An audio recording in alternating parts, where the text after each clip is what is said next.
Alors c'est une plateforme qui a été créée il y a un an avec 25 associations effectives, 260 associations membres et on a créé en fait un site internet pour publier une charte pour défendre le droit à l'avortement qui a été signée par 7000 personnes à ce jour. Nous voulons préserver la liberté de choix des femmes face à une grossesse non désirée. Le recours à l'avortement n'est jamais un acte de confort, comme certains le laissent entendre, mais c'est un choix essentiel dans la perspective d'une parenté responsable.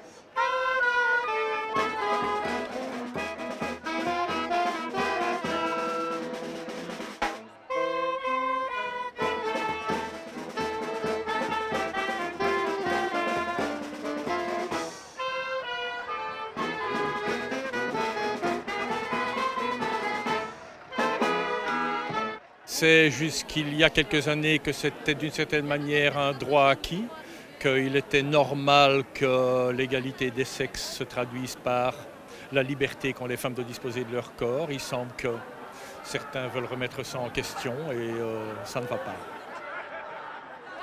Partout dans le monde, ça régresse très sérieusement. Donc, en Belgique, on nous donne un certain nombre de chiffres qui montrent les difficultés que rencontrent des femmes.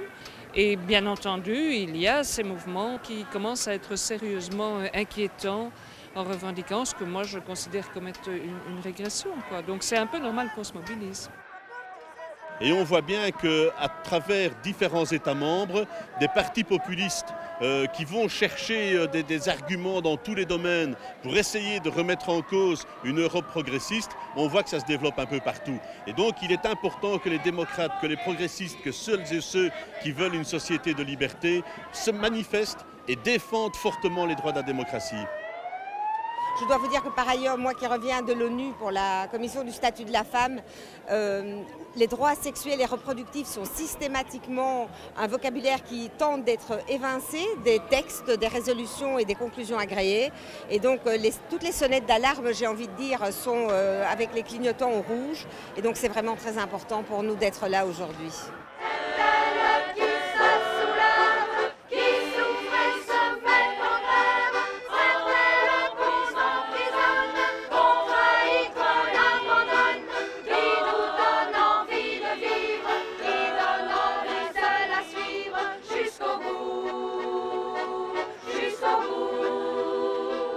Je suis aussi contente de voir si beaucoup d'hommes ici dans la manifestation parce que c'est important qu'on travaille ensemble, mais certainement c'est la chose de la femme.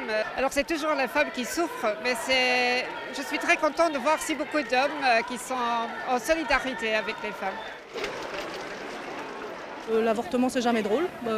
Perso ça m'est arrivé quand j'étais gamine et je ne le souhaite à personne, mais je trouve que c'est un droit fondamental, que ça se passe dans des bonnes conditions pour tous. Alors, pour ceux qui ont les moyens, je suppose que c'est facile de faire ça toujours. Mais pour ceux qui en ont moins, c'est sans doute plus compliqué. C'est important que ce soit une affaire d'État. Créer un mouvement, arriver à sensibiliser tout un tissu associatif, arriver à ce que ce tissu associatif puisse servir de levier pour attirer plus de 2000 personnes, c'est vraiment une belle réussite. Ça montre qu'il y a encore une sensibilité pour ces questions, une motivation et un engagement possible. Et sur un terreau fertile comme celui-là, on peut à la fois bâtir et croire en la préservation d'acquis que malheureusement on voit menacés au jour le jour au sein de cette Union européenne. Donc très important comme signal.